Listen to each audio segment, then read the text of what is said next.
I'll give a very gentle introduction to theorem by Tian Catlin Zelditch. So this is a very special case of geometric quantization. For the first 30 minutes, I will talk about basic complex geometry.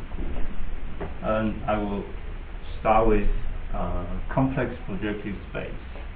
Okay, so Cn plus 1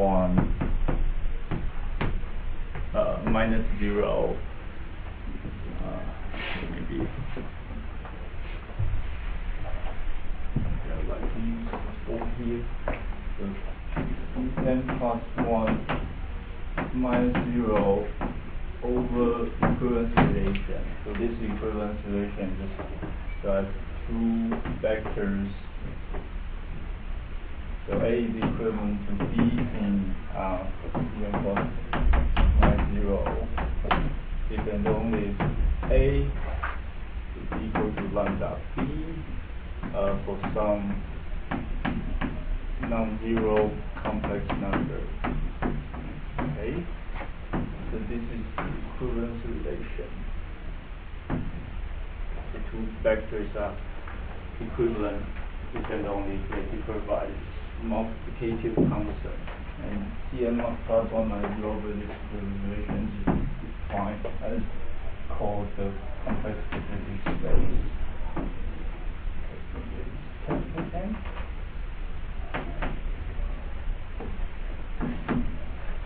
Right. So this is actually a compact complex manifold.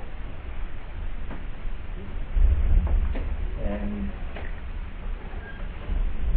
there is a very natural form called the Hsuan-Yi form, omega fs. This is the Hsuan-Yi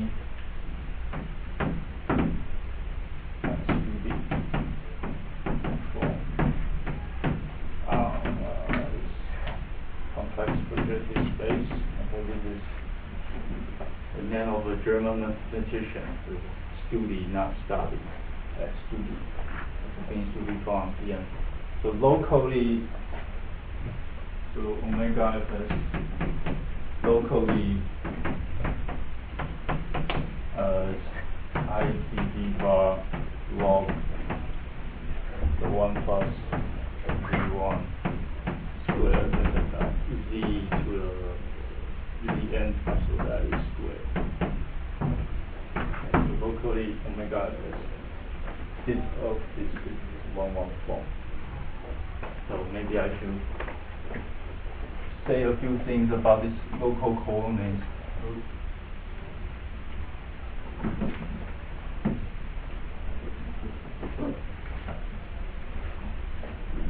So a point in Pn is typically written as theta 0, theta n equivalent to us. Okay, so it's typical points, the homogeneous coordinates usually written this way, and they cannot be simultaneous zero. So I take 0 away, so they cannot be simultaneous zero. So at least one of them is non-zero. So I consider, say, the first coordinate is non-zero. So I consider those points such that theta 0 is non-zero, and this is usually denoted by U0, and it's an open set in this projective space. Okay. Since theta 0 is non-zero, I can divide theta 0 and get the same homogeneous coordinates.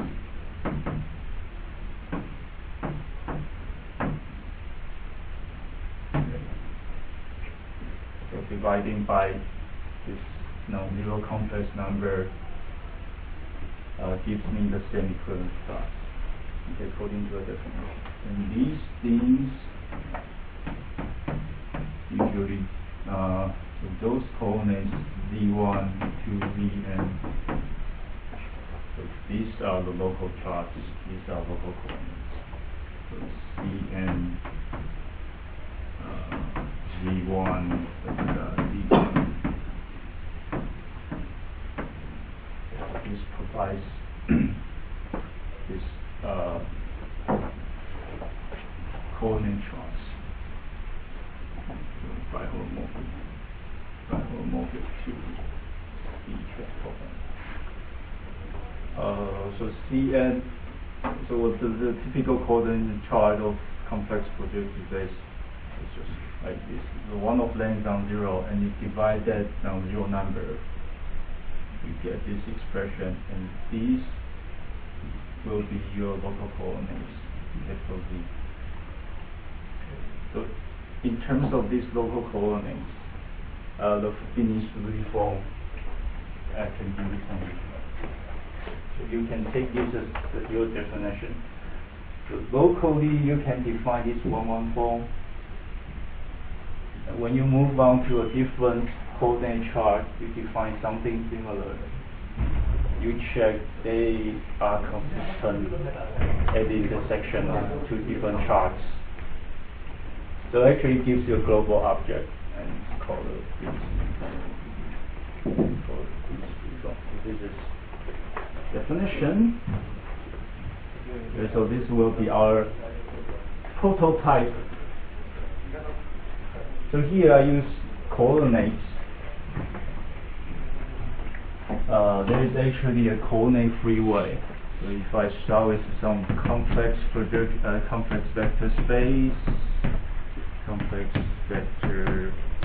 space, of dimension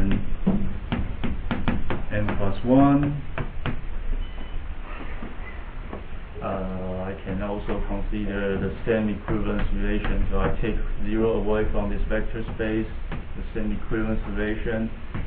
This is usually called the projective space of V. Or you don't just PV. Okay, this is again a complex manifold. If you fix some basis of this complex vector space, then you recover this situation. But sometimes it's better without specifying any basis. So this is our complex manifold. Okay.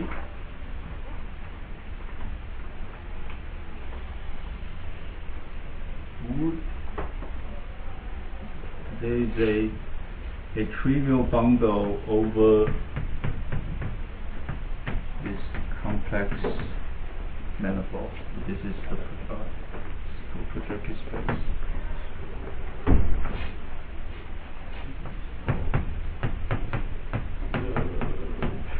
Projective space.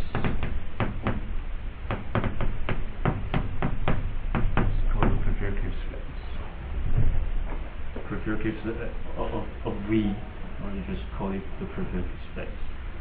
So over this projective space, you can consider this trivial bundle. A trivial bundle is just the base manifold times some vector space. So this is a trivial bundle. Inside this trivial bundle, there is a subbundle. This is actually a subbundle. It's actually a line bundle. Okay, the subbundle rank 1. And let's try to define this subbundle rank 1. 4 minus 1 over PV is called a tautological line bundle.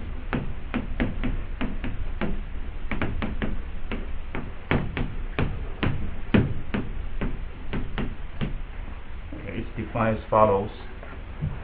So PV is like sphere.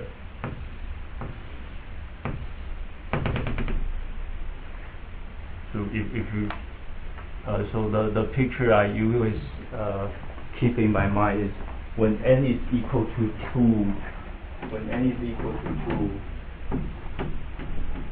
it's just 1.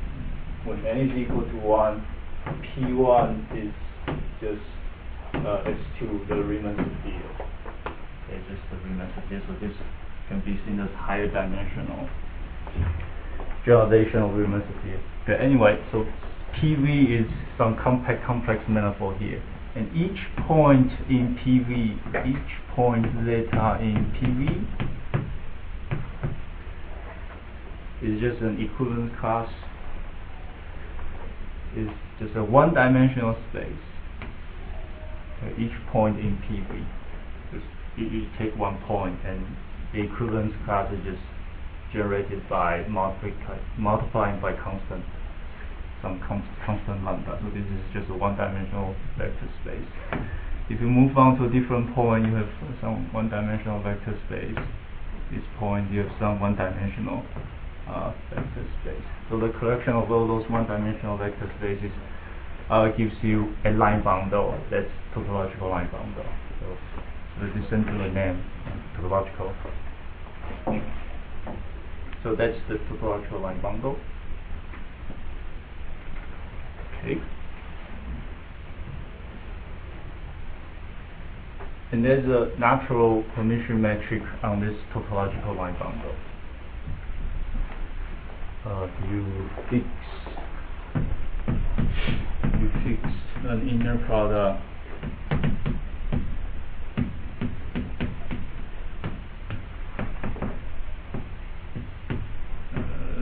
this notation, this inner product on this vector space. Okay. This inner product induces some permission metric on this trivial bundle. Okay. So each fiber, on each fiber, you just use this inner product. So this collection of inner products gives you a Hermitian metric on a trivial bundle. Then O minus 1 is the subbundle of this trivial bundle, carries the Hermitian metric.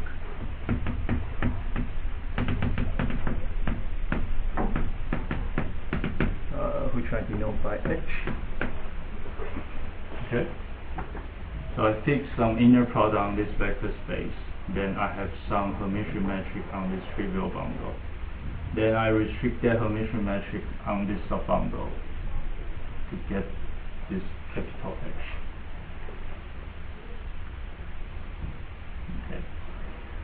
Then you can compute. So it's not very trivial computation, but it's a good exercise. The curvature of H, usually denoted by this capital theta H, is actually minus I dB bar log 1 plus V1 also okay, after fixing some column, after fixing some orthonormal basis. So this is actually the Fubini student form with the minus line. Okay. So the curvature of the topological line bundle is actually the same as this Fubini student form. So let's just recap what happened. So I've complex projective space.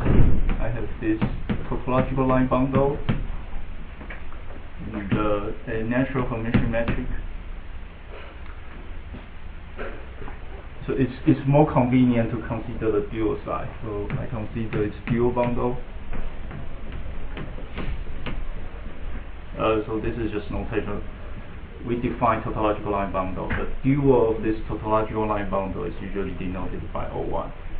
So I have dual metric H star here. According to the computation, the curvature of the dual metric is just the Fubini-Study form, or Fubini-Study metric. So complex projective space with this Fubini-Study form can actually, so this Fubini-Study form can be viewed as the curvature of some line bundle. And this will be the basic example.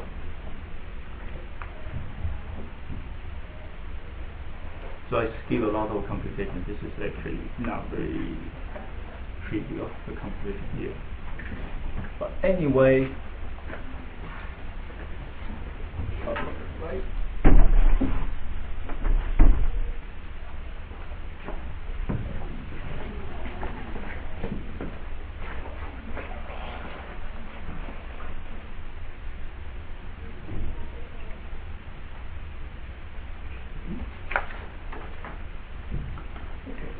Now we move on to an honest compact complex manifold N. So N is a compact complex manifold of dimension, okay, yeah, doesn't matter, because some dimension, with the line bundle, the F over N, a line bundle.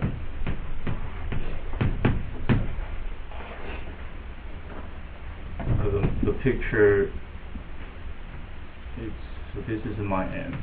Locally, the line bundle is just a bunch of one-dimensional spaces. Basically, this is just the picture, local picture.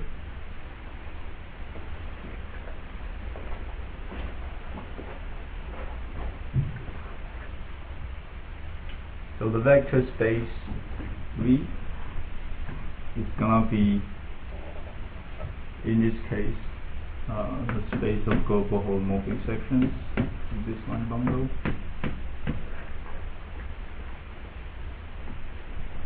So I will take, anyway, okay, so this is a space of global holomorphic sections. Let's recall definition of a section. So a section S is just a map that goes from M to F, such that the composition with the projection is the identity. So S circle phi is the identity. Okay. So this is a section, and we are not talking about just any section, but holomorphic section and globally defined. So you collect holomorphic sections, globally defined homomorphic section, and denote the collection by H0MF. It's a considerable global homomorphic section, and this is actually a vector space. And this vector space will play the role of V.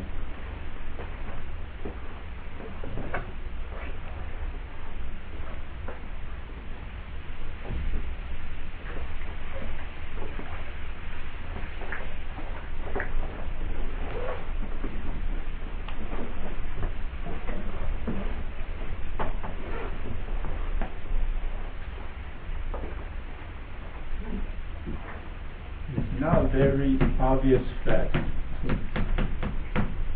So under some assumption, this is actually finite dimension. I think the theorem of Catlin there. As long as the base manifold is compact and some positivity on this line bundle, then this vector space is of finite dimension. But for the sake of this talk, let's just assume this is a finite dimensional vector space, and this denotes dimension by n plus 1. Okay, it's consistent with our earlier notation.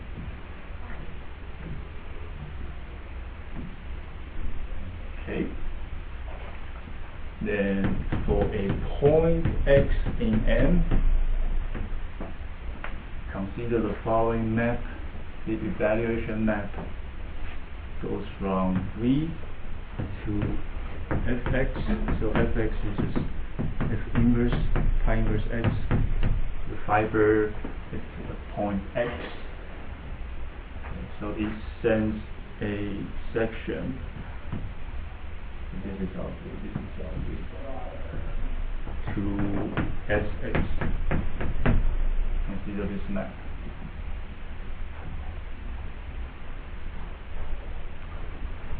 So the kernel of this linear map denoted by Vx will make this assumption.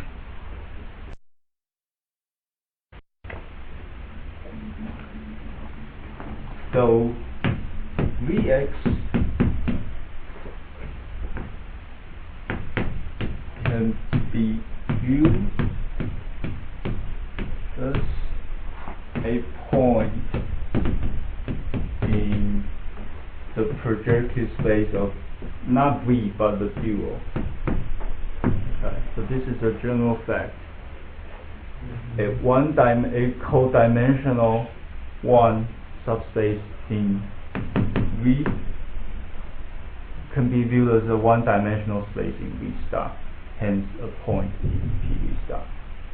So this is some linear algebra thing. You can work it out yourself. Okay. It can be viewed as a point.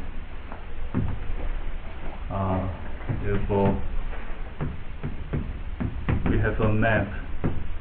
We have a map that goes from M to projective space of V star. Okay, so given a point x in M, I consider Vx. Given point x in M, I consider this linear map. Now this is the kernel of this linear map. Yes. Well, the notation is a bit heavy, but so given this map, given this point x, I first consider the evaluation map, and I consider its kernel. Okay, and kernel is a codimensional one subspace, and it can be viewed as a point in PV star. So we have this very natural map from some abstract complex manifold to our model case complex projective space.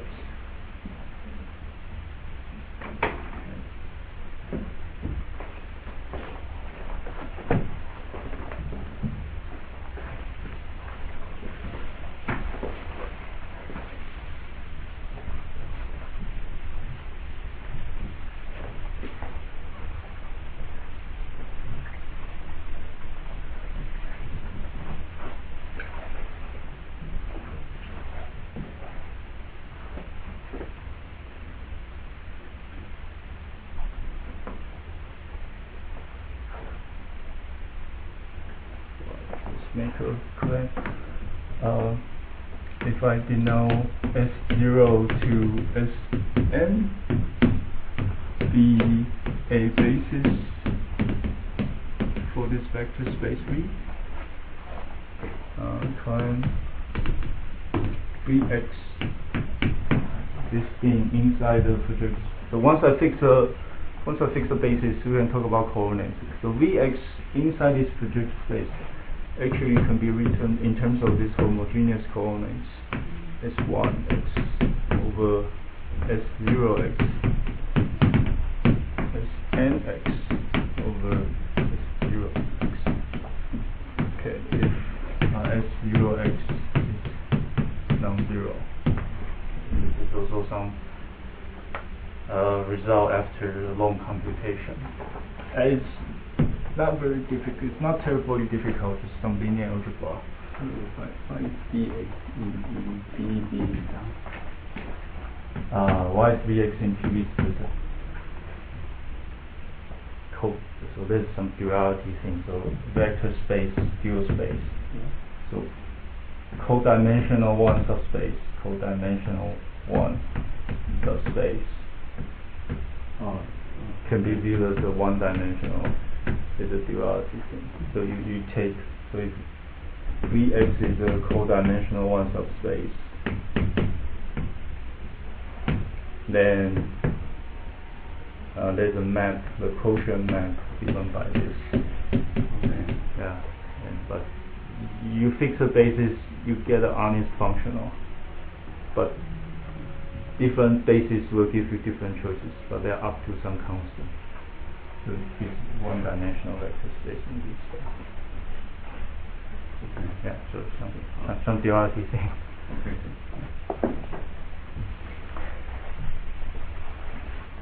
Okay. This is some computation. So you can see the similarities to the earlier Fubini theory. Alright. This the proof of the claim will not be presented here. So I would like to get to the quantization as soon as possible with the quantization.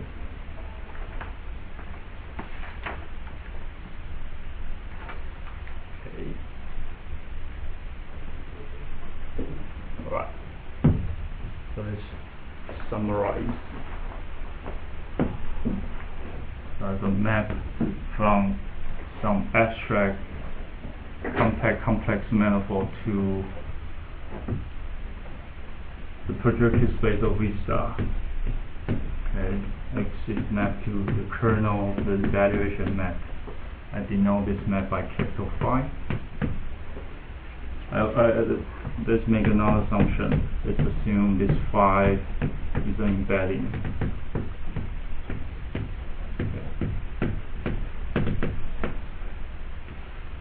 So all these three assumptions, they are usually achievable if you put some positivity on the line bundle F. So as long as F is positive or n-pole or whatever, these assumptions are usually true. Okay, so this is an embedding. It's usually called Kobayashi embedding. So now let's just combine with the typical case of vector space. So I have this trivial vector bundle. At this trivial vector bundle, tautological subbundle. Okay, and I can pull it back to get some line bundle here. And if you unwind the definition, you will see the pullback of this line bundle is precisely the dual of that stuff. Okay. Namely, if you use the dual notation, the pullback of the O1 is actually F. Okay.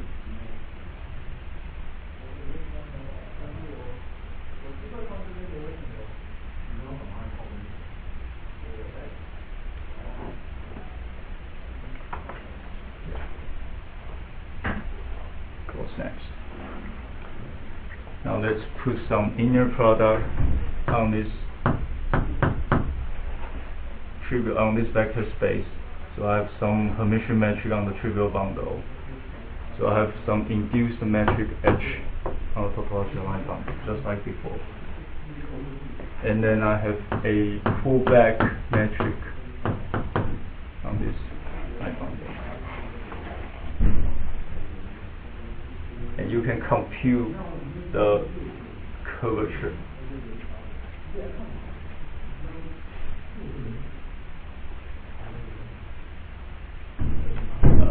How should I express this?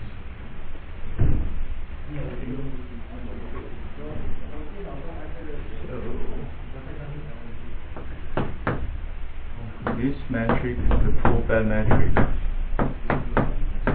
is actually equal to the following thing: HF times 1 over summation Sj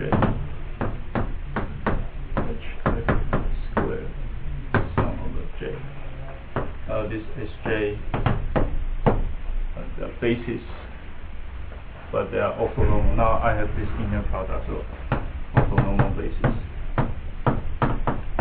And HF is some arbitrary metric. Yeah. Okay, so this expression. So I embed M into projected space, and then I pull back the canonical metric to this manifold. Then this canonical metric is related to any other metric by this expression. And this term, this summation is usually called the Bergman kernel. This sigma thing is usually called the Bergman kernel. So you say H is also normal basis which is this is communication. This is so before choosing this inner product, this is just some arbitrary basis. And HF is different. HF is just some arbitrary on the line bundle. Yeah, so there are lots of metrics floating around. So this is also normal basis with respect to this inner product on this space. And this is just some arbitrary metric on the line bundle. So there's a relation between these two metrics. Just some computation. Alright, then we can finally talk about quantization. So the idea is quantization is you replace this line bundle by some high tensor power of the other line bundle.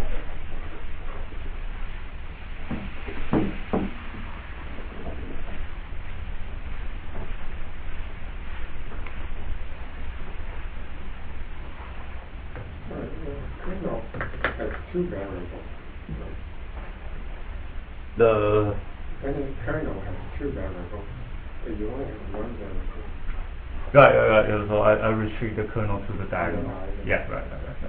Yeah, I restrict the kernel to the diagonal. So you can consider something like Sjx tensor with Sj bar y summation j, and you have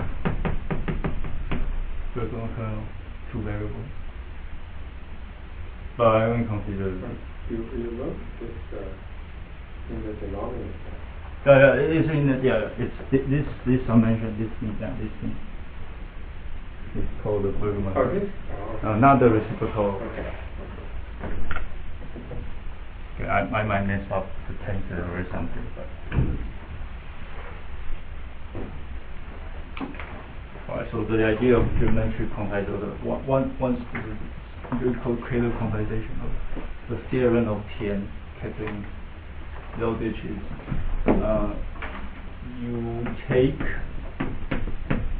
this line bundle F over N to be some tensor power of K. Okay. Consider this is tensor power. And you run the same program. So M is embedded into projected space, the field space. And this V is just the space of homomorphic section, global homomorphic section to F, but this is LK. K is some positive integer. So this map now depends on K. I have some topological line bundle and it's pulled back.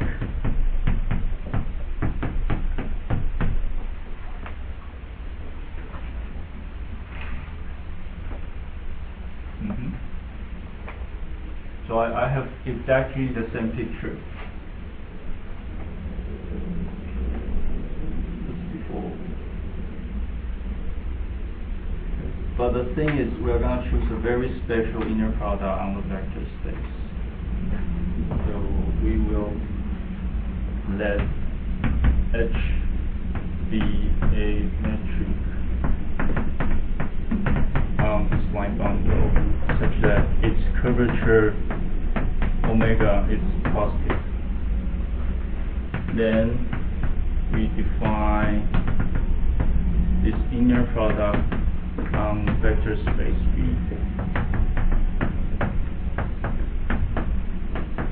in the following way. The inner product of S with itself is so S, they are valued in LK. So I just measure the length using h to the power k. This is an honest function, and I integrate against omega n, the volume form, over n. So this is the inner product. This is the inner product. So I use this inner product. I put this inner product on this vector space. Then I have some induced metric here. Then I pull back the induced metric. So I have this inner product thing. And I have pulled it back.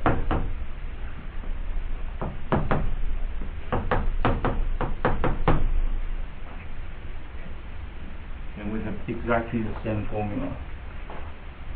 What is by k? By k, the embedding method, the codial embedding. The it's right.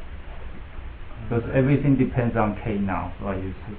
If and k to me is kernel evaluation. Yeah, this is the kernel of the evaluation. Yeah.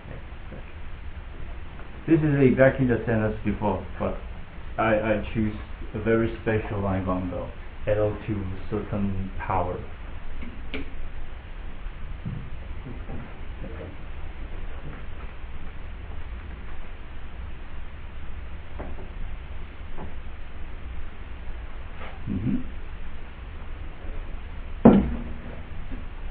Then we have exactly the same formula as before, 5k star hk times 1 over summation kernel squared j.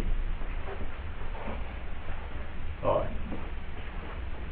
So the contribution of Catlin Zelditch is that this kernel actually has the asymptotic expansion.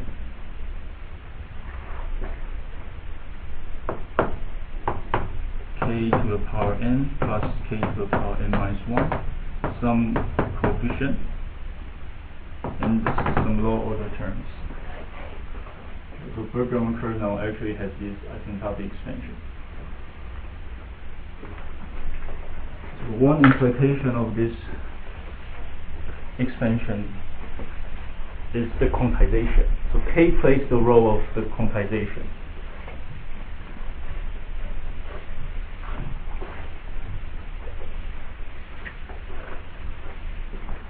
So let's do some computation. So if you take log first,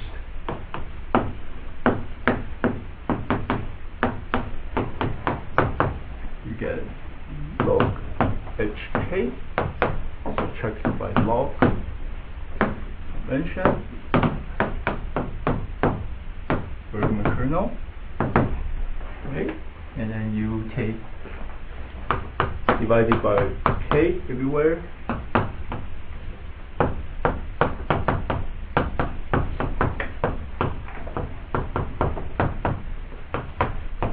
So dividing by k to the same as raised to the power 1 over k.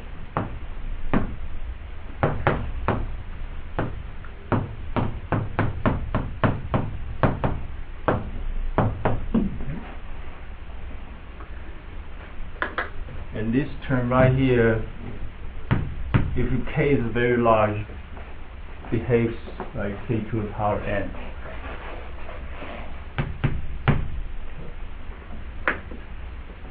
This term behaves like log k to the power n divided by k, which is n log k over k. What's the limit as nk goes to infinity? What's the limit of log k over k as k goes to infinity? 0, yes, thank you. L'Hopital's rule. Or log function is much slower than polynomial, whichever you like. So this actually goes to 0 as k goes to infinity. So what is n here? The you n is the dimension of the manifold.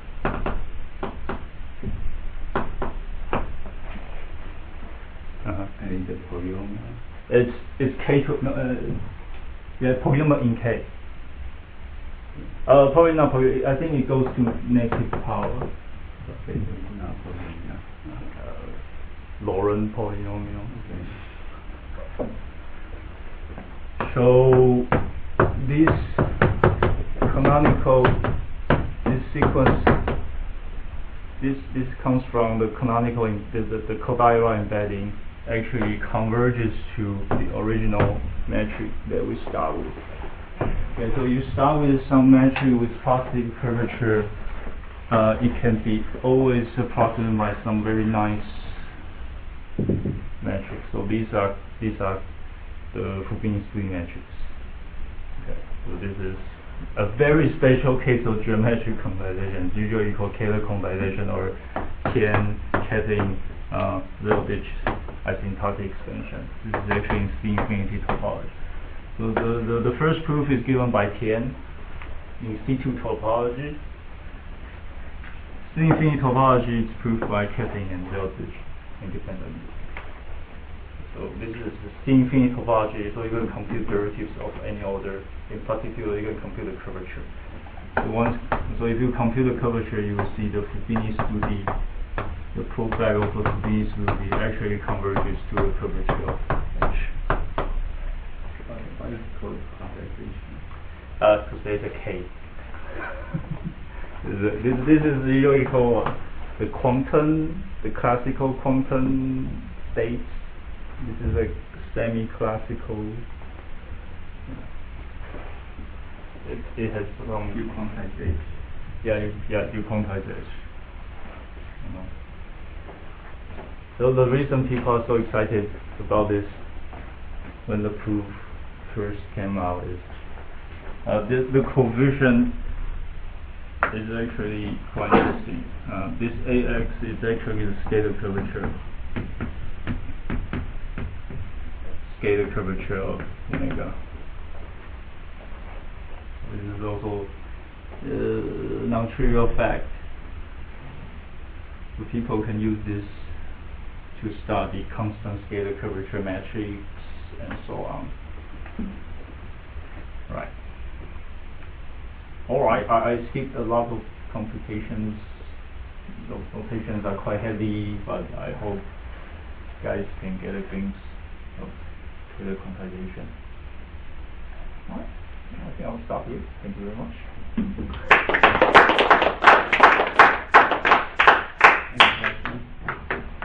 So it's general.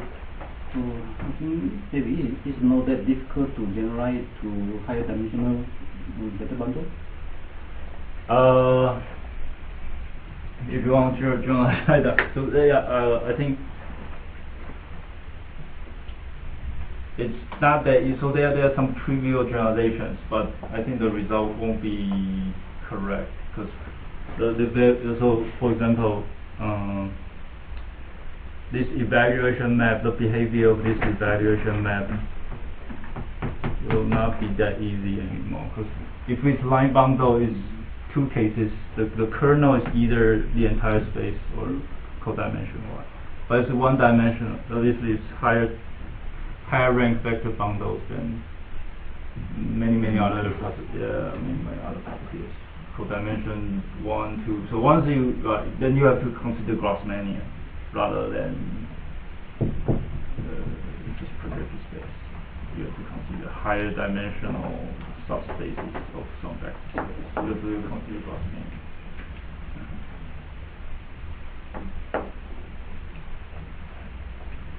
In my impression for geometric quantization, you send some function to operate on some kind of L2 section. Is it related? Yeah, it's related. I have hidden a lot of those things.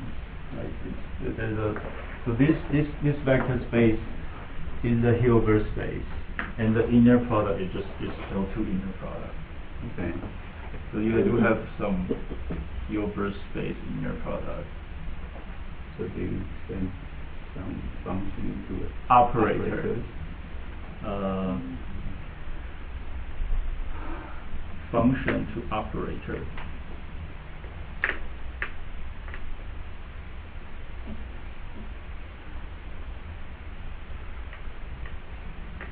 I think there's a counterpart, but I don't quite remember now. I think there's an operator thing. I think there's a total is a complete analog between the usual geometric quantization and the picture view, but there are some details there. Do you really need the CK to be an invariant? I think it's negotiable. Yeah, you can probably relax some because the computation here you might need to assume that otherwise some singularities might happen. Yeah.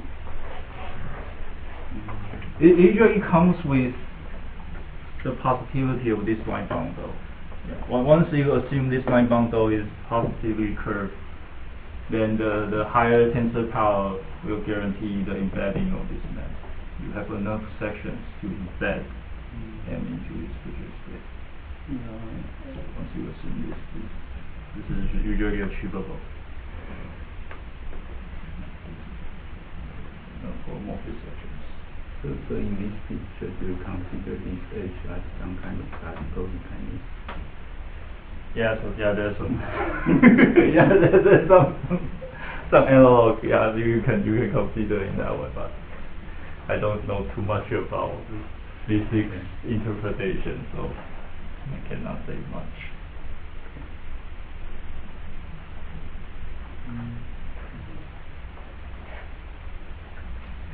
Any other questions?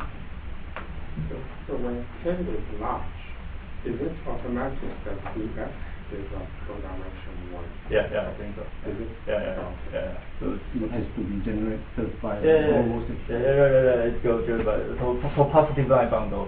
For positive line bundle, for you raise large enough power, then global generation, base point frame, all those will be set. So those assumptions are reasonable. But then your M has to be projective. Yeah. Once we assume that positive line if bundle. you have something nice manifold like Taylor, may not be projective. So then this will break down. So you always so quantization. You need a line bundle. You need a line. You probably need a line bundle. I think you can relax the positivity to semi-positivity or something. Yeah. You need, so we already embed M into projection space. So this is already a projection space. For some other kind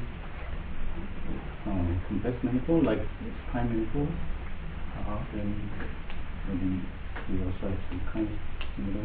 Yeah, I think so. I think there are some. So you mean like manifold, like Stein manifold? I think so. The manifold without boundaries. There are some other, but you have to assume some decay as you go through. There are some people working on in this direction. So can you give an example of X so that Dx is a total? Can I give an example?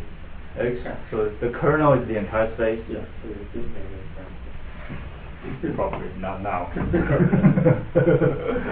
The kernel of this was the entire space. So the evaluation map is the whole mass vanish always vanish at this point. I think that is sure. Sorry, not now.